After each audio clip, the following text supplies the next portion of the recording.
Okay. A very good afternoon to all the participants. Let us begin our next session. In this session titled Away from the Beaten Path, we have with us Mr. Akhilesh Jukareddy. Akhilesh is an HRBP with Wipro Europe and is based out of Zurich, Switzerland. He comes with close to 8 years of HRBP experience across countries from India to Switzerland to Germany, Austria, Italy, and even Spain. He has also worked on setting up Wipro at Baltics countries. He founded the largest student NGO in Hyderabad, Street Cause, which currently operates in various cities, including Chennai, Pune, Kochi, Bangalore, Vizag, and even Hyderabad, to help the underprivileged in the best possible way. Akhilesh also invests in startups and enjoys working with them. He is the recipient of the prestigious NHRDN Ramcharan Award, which he received in 2021. And now, without wasting much time, I request Akhilesh to please take over and proceed with the session further. Over to you, Akhilesh. Thanks, Pranav. Thanks a lot for that. So, ladies and gentlemen, welcome to the session. And before I quickly introduce my panelists, I would probably take a couple of minutes to just set the context, and then maybe the essence of the panelists would be much better after I kind of set the context. Many a times or sometimes we see a perception around us, not trying to generalize it, but there's a perception around us in the HR fraternity that we might be very successful at what we do in human resources, but we might not possibly be able to change fields and thrive there. To be able to also take up business leadership roles and to thrive there. The expectation is not as such. The market at some point of time does not strongly encourage HR people to also take up business leadership roles. But there are a lot of leaders who've debunked that. N.S. Rajan, who served as the CMO, the CEO of IDFC Foundation, Rajiv Dubey, who's served as the CEO of After Services in Mahindra and Mahindra, Santhrop Mishra, who heads the carbon business at the Birla Group, Pratik Kumar at Wipro Infrastructure. So there are a lot of people who've become from HR leaders to business leaders. And today on the panel also we have a terrific HR leader who's later become a business leader. So today's conversation is to dive into some of the personal stories of our panelists to understand how HR education and HR profession has built a foundation for them to do something more and different from HR and to absolutely create a great sense of value. And that brings us to the path or the road that they have taken, which is different from the regular. And that also further brings us to the topic of today, which is away from the most beaten path. On that note, ladies and gentlemen, welcome again. And it's my privilege and honor to welcome our first panelist, Padmakar sir, the ex-chairman and managing director of BPCL, Bharat Petroleum Corporation Limited, a $40 billion organization that he's headed as the chairman and managing director. And what a beautiful feeling it is for everyone in the HR fraternity to know a HR leader who's done some transformation work at BPCL as during his tenure as the chairman. He's one of those leaders in BPCL who's initiated the conversation around diversification into natural energy, into natural gas. So that's one of the biggest contributions that Padmakar sir has done during his tenure. What's very interesting is as a PNL leader, he has made BPCL the most profitable in its history during his stint as the chairman. So Padmakar sir, welcome to the panel and thanks for taking time today. Thank you very much. Thank you, Akhilesh. Thank you. Thank you, sir. And another one point that I wanted to highlight is the beautiful artist that Padmakar sir is, and we will talk more about it on this conversation today. And on the second panelist, we have Rucha, 6 years in HR profession, was doing really well, has worked for PepsiCo, worked for Marico, worked for Accenture, but gave it all up to take up full-time photography, to live her passion, a HR turned entrepreneur. She's into niche photography, into maternity, newborn, infant photography. She's worked with international photographers, coached and trained by them to do what she does. From a very comfortable HR job where she was high performing, to be able to make a decision to move into photography, which is men dominated. It's true, right? Majority of the photographers are men and exhaustive work hours. I know this because I recently got married and I saw the work the photographer was doing. So great stuff, Ruchana. So we're going to see more of her personal stories coming in today. And then we have Yogesh, worked with Hindustan Times, worked in e-commerce, worked in insurance, and then again gave it all up to become an entrepreneur. And what's very interesting about Yogesh, he brings dramatics and human resources together. So he does theater shows for corporates, L&T, Raymond, Cipla, Bajaj. These are some of his customers. He's worked with all the fancy celebrities like Shah Rukh Khan, Kapil Sharma, Ritesh Deshmukh. What he brings to these sessions is the context of leadership, emotional intelligence, gender, the importance of gender diversity, unconscious bias, not just through regular conversations, but through a whole set of drama that we love, especially as Indians. So that's the kind of beautiful work that Yogesh does. So a terrific panel for all of you today. And we really hope you enjoyed this discussion. So it's a 45-minute conversation. I'm going to start off with some questions to our panelists, and then there are going to be more follow-up questions. We're going to try and stop at 30 minutes to show you some of the artistic view of how our panelists have expressed themselves in terms of art. We'll spend 7-8 minutes to do that, and then we'll try to do questions, maybe 2-3 questions, and then we'll conclude. So on that note, Padmakar sir, my first question to you. Sir, HR leader for more than 30 years, and a lot of experience, a lot of impact and value that you've created. But moving into a P&L role to becoming a chairman, managing director for a very reputed, respected organization like BPCL, to have the marketing, the chief marketing officers, to have the business leaders, all of them report into you. How was that transition, and what was the skill set that HR could build for you? And was there any skill gap that you found which you used to transform? And how do you see this entire perception of HR foundation that people have on, and how they could possibly build it? Obviously not just in HR, but also outside. So, and if you can also further give some direction to this conversation today, that'll be great, sir. So looking forward to hear from you. Yeah, thank you, Akhilesh. See, being in HR, for some time, depending on the level at which you are divorced from the entire P&L responsibility. It happens. But once you start sitting in what we call as apex meetings over there, which starts from general manager and above, we start getting tuned into the business processes, the challenges, what's happening. And particularly, petroleum is a sector which is under a lot of pressure of various kinds. And being a government-owned company, while apparently they say there is no price control, but then behind the scenes, there's every kind of price control and squeeze.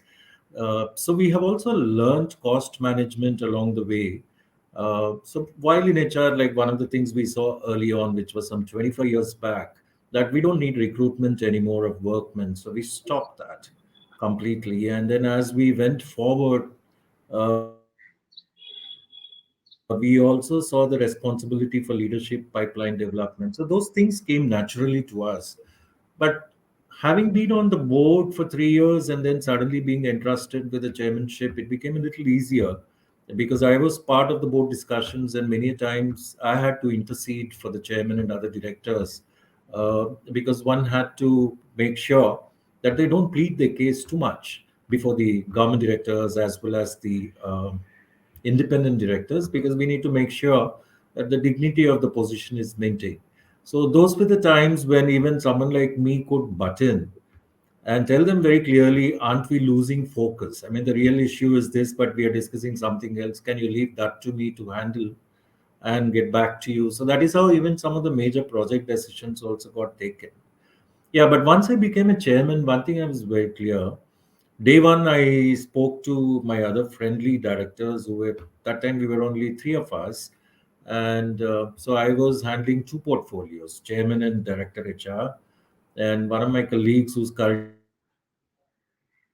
the chairman, he was holding three portfolios: director marketing, director refineries, and yeah, two, and director finance. Now, these are all experts in their fields, and then I can't be riding roughshod over them. And so, one message I was very clear about is that look, we are all equals, but then when it comes to decision making, the final veto power has been bestowed to me. So, that's one thing we need to be clear. But we will have a discussion on everything before we decide on any single matter. That was already the practice, but then here it was more inclusive, and I was able to take in many things much, much faster. Uh, then a lot of things which could not be done during the time of our predecessors for various compulsions they had. And here I was not a formally selected chairman, but being entrusted with the charge. It gave me a lot of freedom in terms of not being worried about hanging on to the seat. So that helped me quite a bit in terms of dealing with the finance ministry, because as a part of privatization exercise, they have something called interministerial group, which is only the chairman and director of finance of the company which is being sold, and all the other ministries, including Department of Public Enterprises, Ministry of Petroleum, and you name it, they are there, Finance Ministry, and so on. So many a time we both could, me and Director of Finance, we were extremely bold saying that, look, for company and people interest, this is what we need to do. If you don't agree with it, that's your problem, not ours. And till you sell us, it's our job to make sure that the company thrives and makes profits and all our people are looked after. And you cannot put pressure on us under any circumstances. And we said, if you don't want us, you get us removed. But we are not going to say yes to you very blindly. So those were very bold choices we both had to make. And also we had to negotiate in terms of reintegrating our Bina refinery in Madhya Pradesh by speaking to Oman Oil Company for share purchase. Those were all the things which were put off. And that gives us an advantage of something like 800 to 1,000 crores per annum once it's integrated back with us. So one thing I had learned was let the masters do what they have to do, and when it comes to critical decision making is where I step in. And once I was there, I was very clearly able to see like how the film reels run in terms of every single decision, what it calls for in terms of people and their talents and what needs to be done. So it was a fantastic learning experience. By then, I was getting bored of HR, and when the opportunity came, it was a fantastic reprieve from HR to learn all about business, deal with Secretary Petroleum, deal with the minister, deal with parliamentary committees in that capacity. Many of those sites, we come under many pressures of pulls of very different kinds. But once you speak to them the truth very boldly, they do appreciate. And then, at least for the year I was told subsequently by the Petroleum Ministry people they were scared of approaching me with anything wrong. So I was glad about that part of it. I see it as a compliment. Of Thank course, you. of course. So I have a very quick follow-up. So, where did people give you a tougher, challenging time? Who made your life difficult? Was it the HR fraternity, or was this 1 year of leadership that you had as the chairman? Where I did found people it make was the your life HR difficult? fraternity. And my answer is very clear. HR doesn't change because they're so bothered about some buzzwords and some frameworks. It's difficult for them to understand how quickly they need to change and to reach to the person on the ground. And mind you, in companies like ours, something like 70% are in the field. And they're in the field across the country, various locations. So one needs to really touch base in terms of what they're doing. But that is something which I found it was easier to deal with business people than HR. For sure. So thanks for that. So Richa, coming to you, why did you give up human resources, and do you plan to come back, and what does it take from an economic standpoint? Does it all add up? Because that is important while the passion really takes over. So did it all make sense? Was this your decision or family decision? Are you looking forward to come back to human resources, and you've got any advice for our audience today?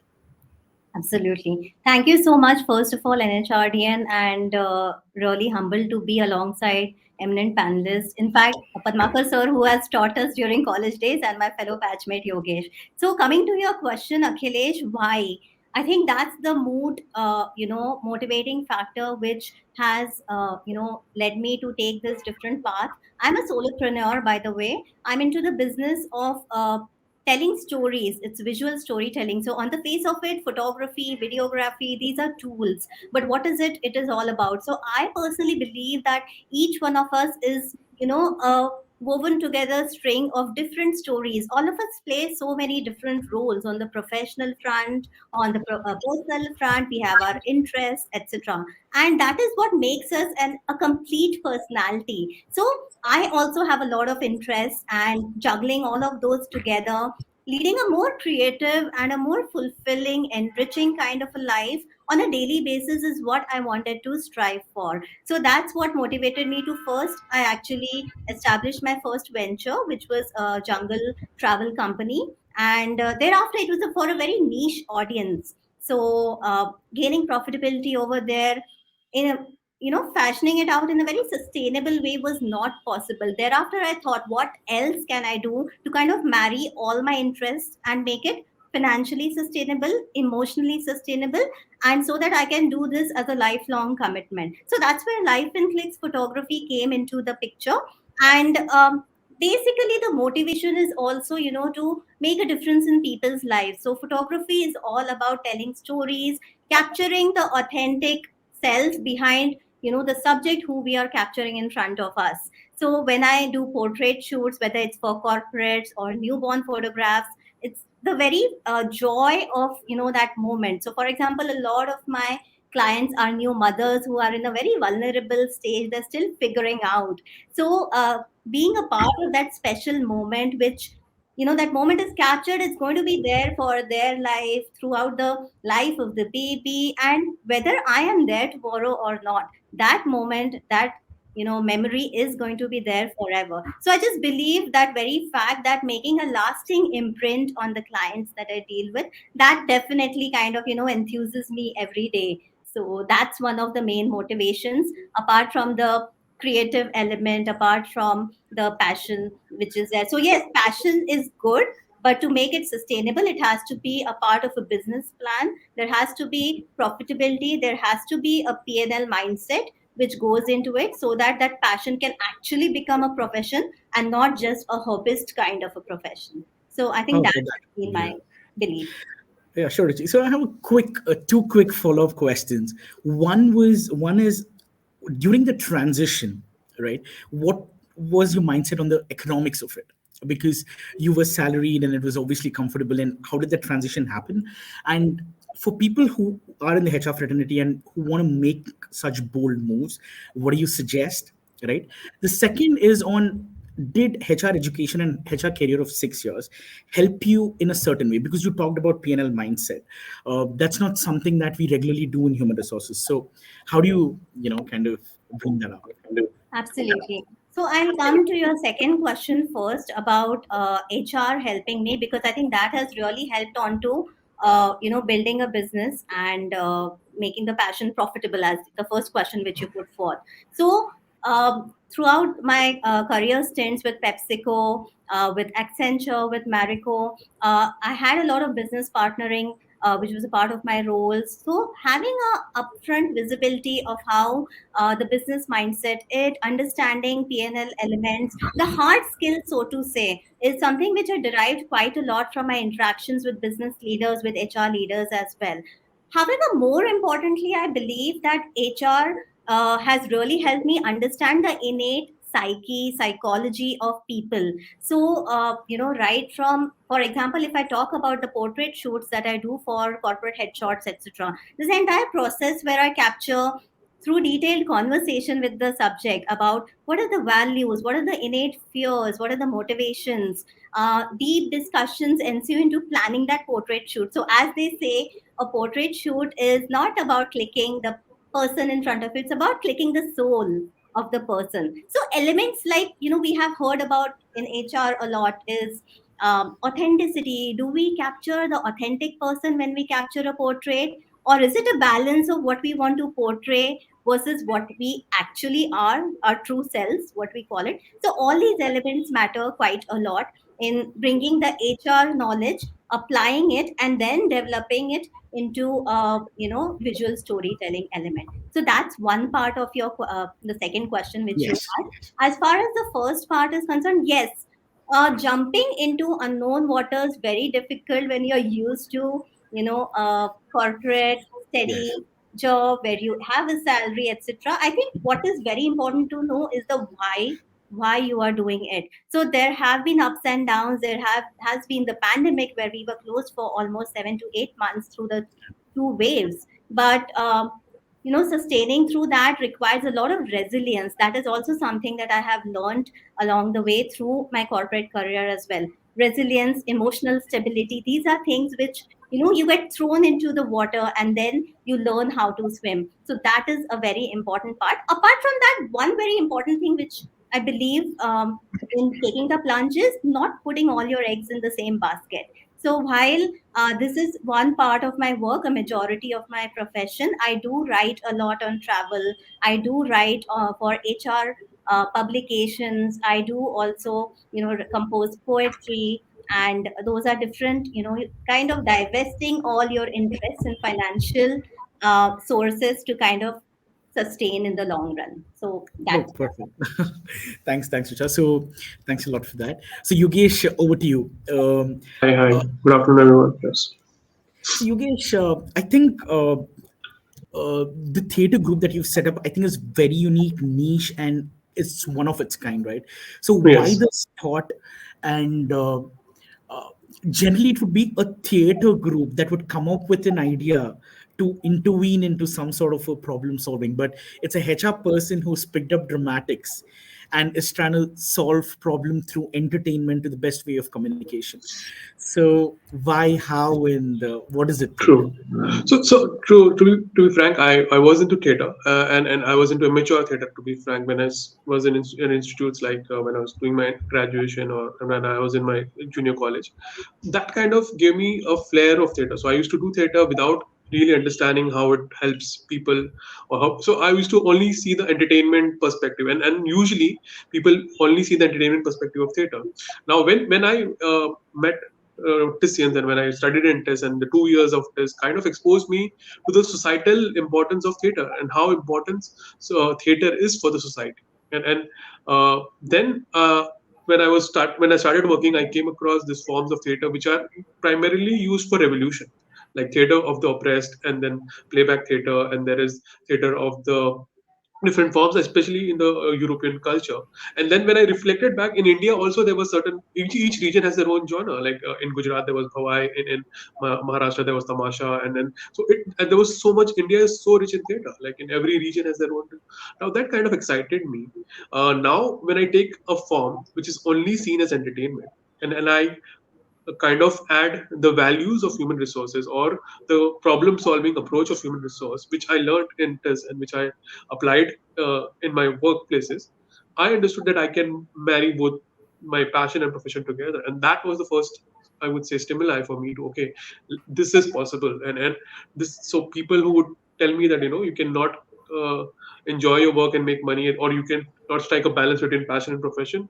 I think I had an answer for that. And slowly and steadily, I started innovating and creating based on the need of the client. Today, as you said, the theater group, we call ourselves Theater for Tomorrow. And we are primarily expertise in only doing online, Zoom based, or any platform based theater, like online theater, where pandemic started and people had stopped visiting theater arenas.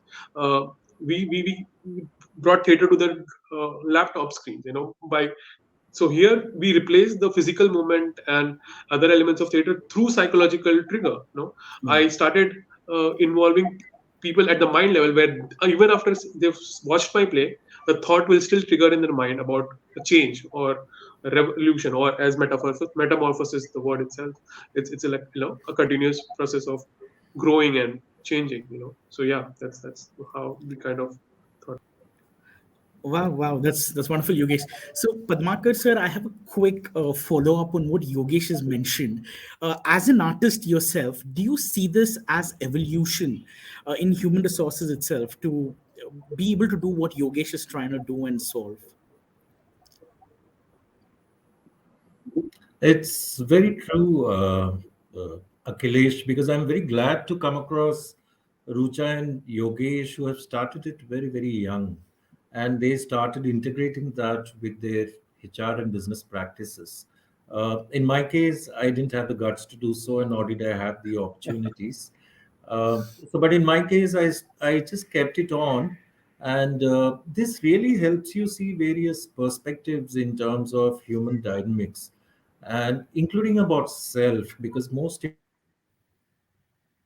importantly, one of the things I have learned is higher you go in the leadership positions, more humility you should be having. And that can come only if you truly understand yourself in terms of how much you don't know rather than how much you know. Because if you operate only from the platform of how much I know, your listening stops, and then it's like they say a full pot can never receive water. It is always an empty pot which can take in. So many a time we need to keep shedding what we know, what we call unlearning in our HR language.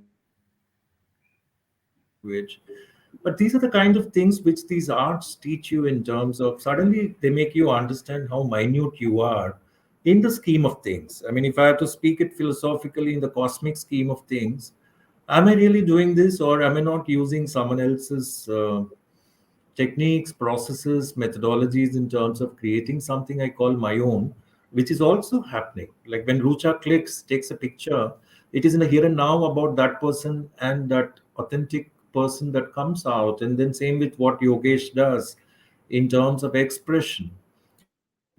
Yes, sir. Yes. The power of the human soul in terms of what it can do. So when these things happen to you, you personally evolve, and then you kind of become humble, and you're also able to receive quite a bit in terms of and see these kind of things in others, which otherwise you can be quite tied up in terms of, like a horse with blinkers in terms of HR processes, Yeah. jingoism, and so on. But your world doesn't really open up unless you're into something else, which you also do simultaneously, and you're able to integrate that. Like in That's my amazing. case,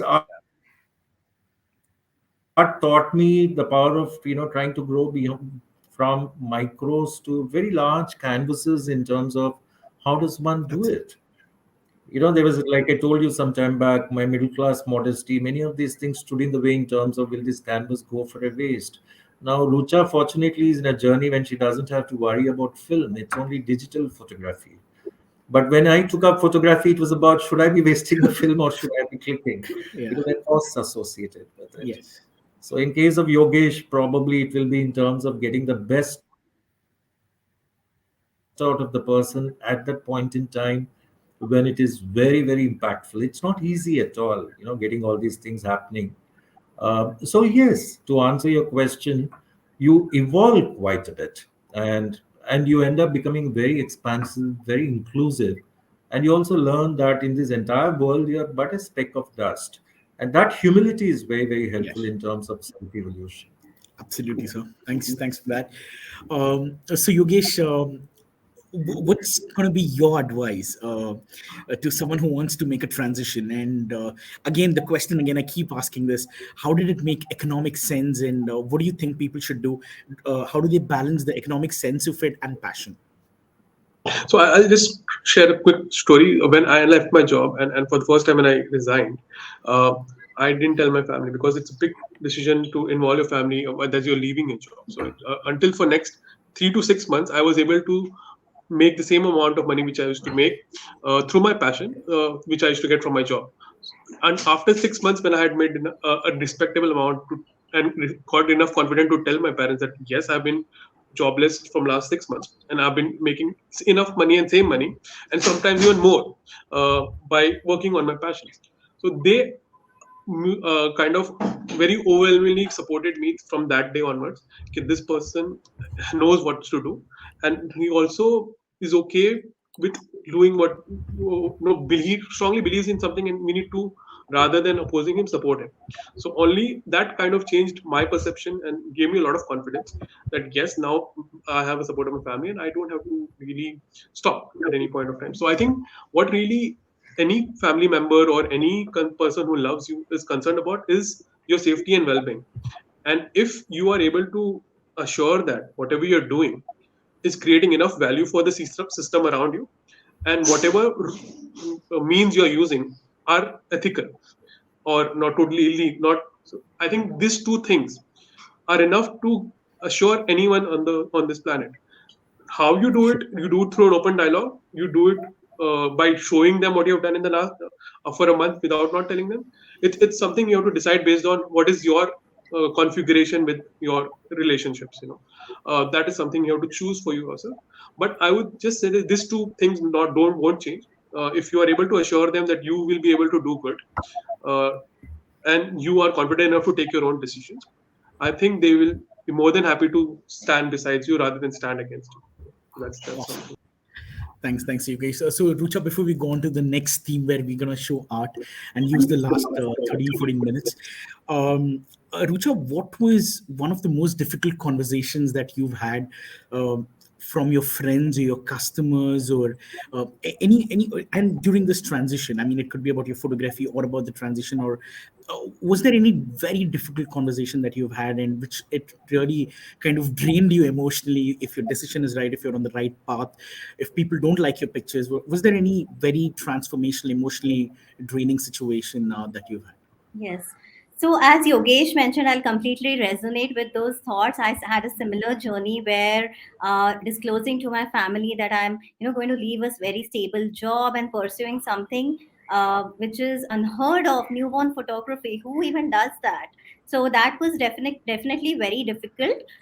There was an ongoing tussle, positive and negative between that. Eventually, of course, belief and persisted. I think more difficult for me was convincing myself that okay, I could do it, because it was a 180-degree shift for me in terms of a profession and committing to something which I do not have like an educational background or a solid professional experience on was important. So there I decided that let me equip myself with the right trainings, the right certifications, being internationally certified in newborn photography. That helped me gain some confidence. There was the pandemic which came and went, and for service oriented industry like mine, definitely impacted. So going through that, constantly having that positive self talk, reassuring oneself became very very important during this entire phase. But eventually I felt that I grew as a person. I became more resilient, more emotionally intelligent also, so as to, Wow. for the future, also a big learning journey along the way. So that's how it's panned out. Awesome. Thanks for that, Rucha, Yogesh, and Padmakar, sir. So, sir, we have another 12 minutes, Yogesh, Rucha. Maybe we could use the next, 9, 10 minutes on showing the kind of art that you were able to build. So, I'll start with Padmakar, sir. Maybe you could share some of the thoughts on some. Yeah, so Padmakar, sir, over to you. If you could talk a little bit about this, what was the mode of expression and oh, I mean, I'm confused. Yeah, this was a series. Uh, yeah, this was part of a this was part of a series, Akhilesh. On the title was Masquerade, and I think this is the theme which I took to Paris when I went as a part of Indian Artists Group Show in Wow. 2013. The whole theme is about we keep getting used to putting on so many masks that after some time we become the mask castles. And so therefore, while generally the masks don't have eyes, etc., here I had painted it that way. And when you strip it off, you don't really know, and you're not able to look at yourself, your true self, because you find it so ugly. And so you would like to get back to putting on any of the masks that you're so grown up, so comfortable with. So this is the whole thing is about the kind of masquerade that we do in the various roles that we perform as a parent, as a son, as a brother, as a lover, as an employee, as a boss, many things that we do. And somewhere like the way Rucha said about, it takes a toll on your own authenticity, the way you need to be. Sir, this picture, it's so beautiful. It for me it looks unreal. Sir, I want to ask you, how do you put this for commercial sale at some point of time? And how when is more audience going to watch this? Is there going to be a blog where people can go see, and is this going to be for sale at some point of time? Yeah, this will be. This was meant for sale, but I could never sell anything so far because it's a very competitive place. Yes. And in terms of visibility and sale, as a public sector employee, I had certain protocols which I had to follow, Sure. particularly while on the board.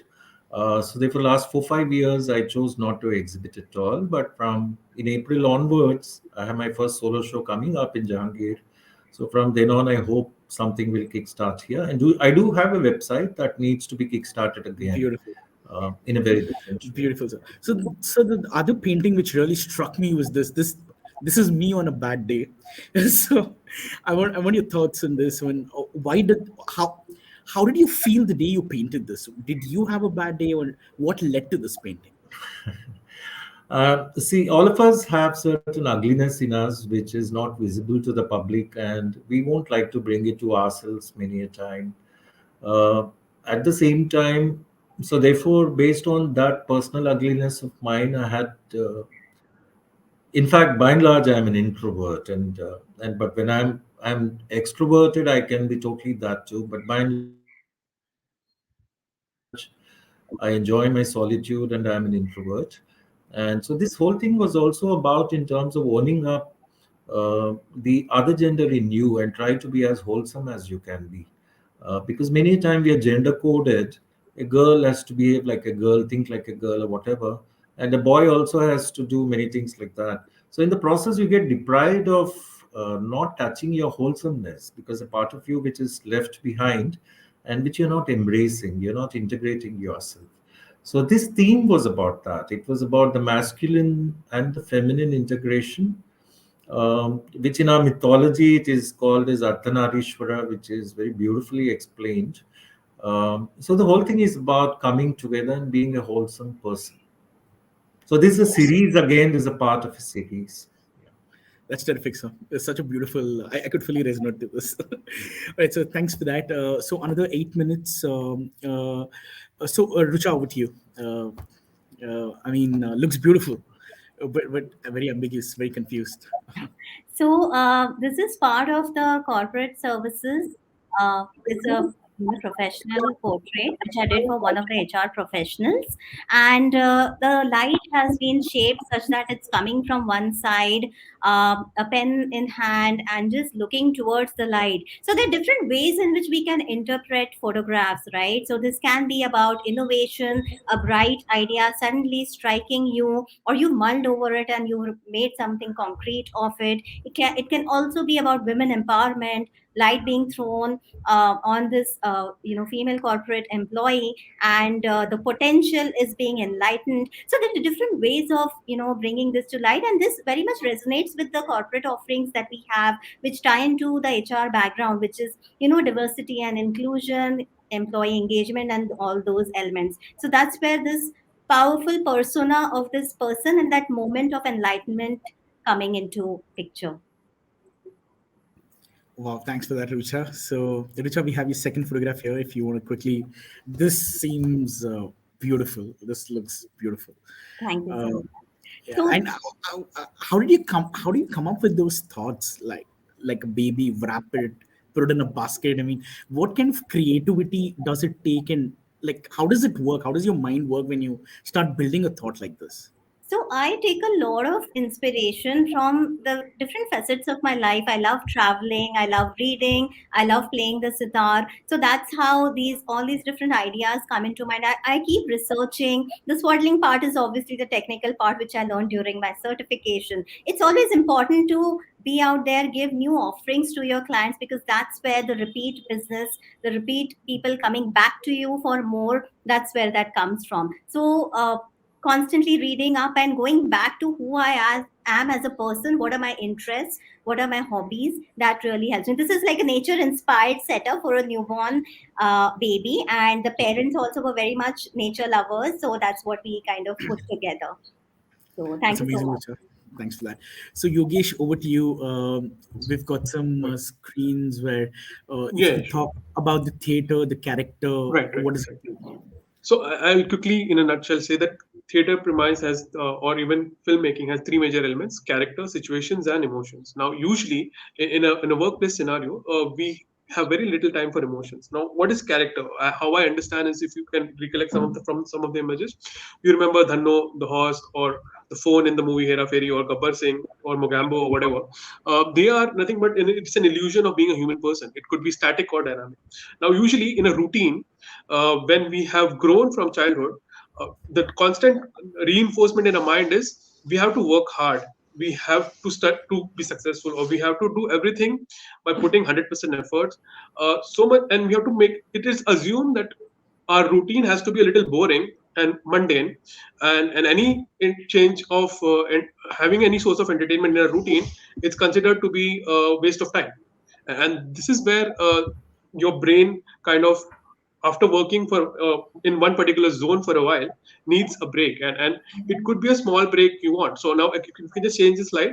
uh, there are certain archetypes. When I see an interview, usually people are talking about only the positive. Even if you say LinkedIn, everyone is a successful person, everyone is an overachiever. you know the idea is this shamming away or shying away from my negative sides or my limitations, as Padmakar sir also showed in his painting. And it's a detrimental to the entire HR world, because if you are not really open to your own vulnerabilities and weaknesses, and are not able to discuss them in a forum where you consider to be family, then obviously there has to be something missing. So here, when the whole idea is, when I see character sketch, if you can just see, change the next slide.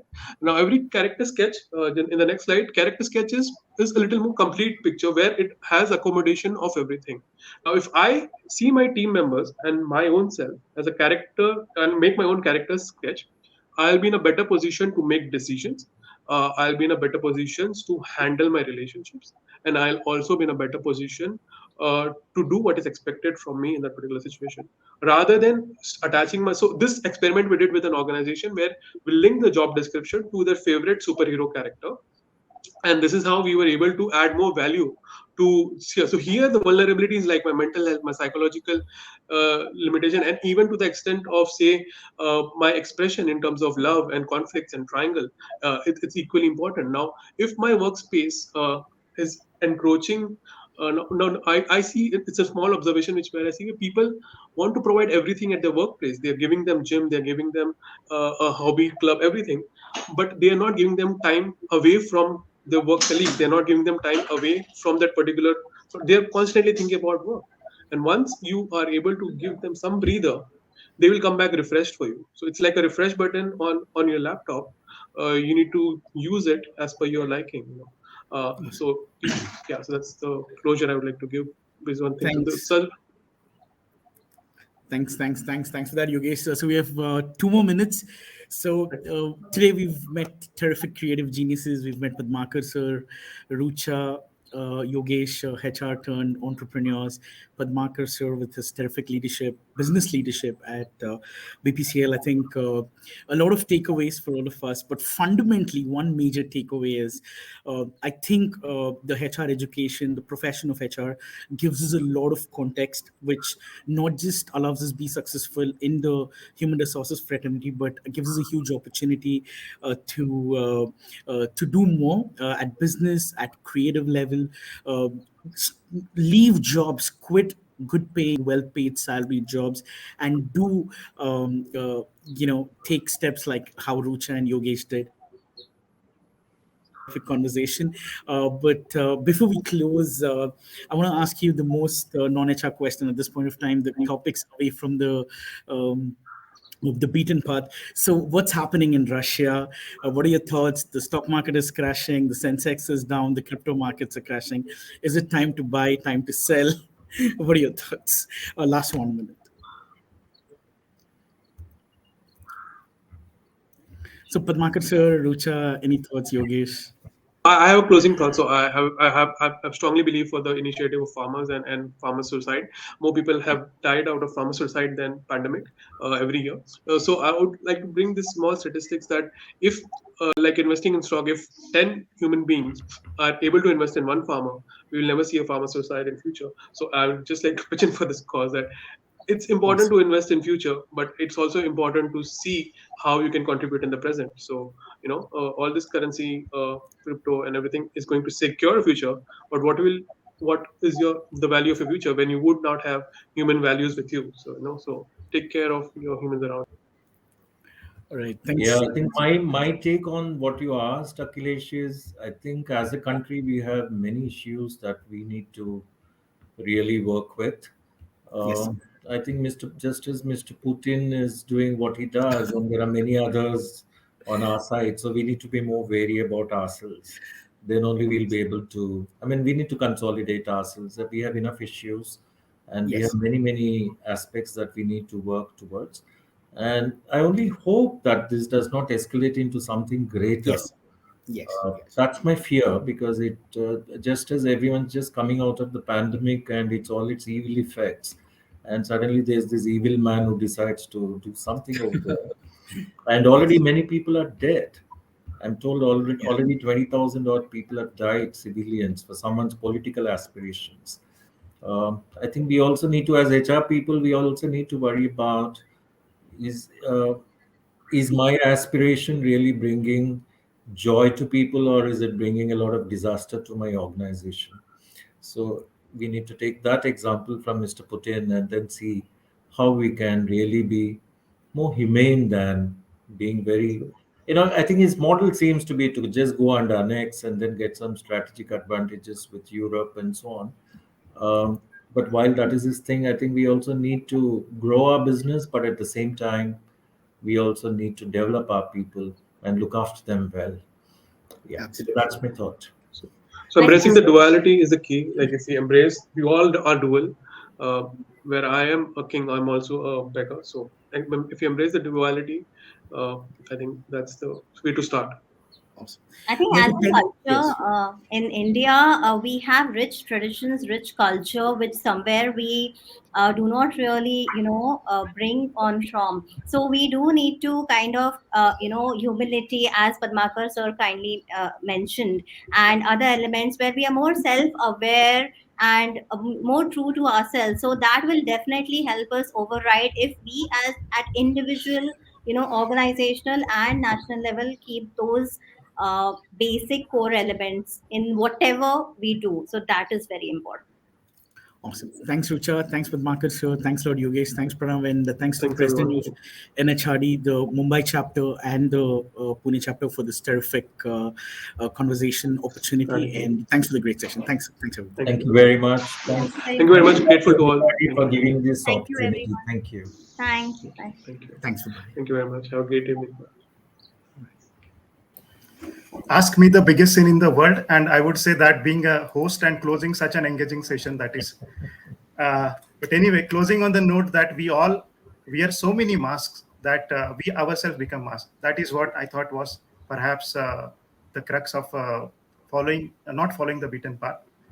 So with this, I thank our esteemed panelists, Padmakar sir, Yogesh sir, Akhilesh, Rucha, all of you that you gave your time. And I request the participants to please join our next session, which has already started. The session is on design thinking. Thank you. Thank you very much. Thank you very much. Take care.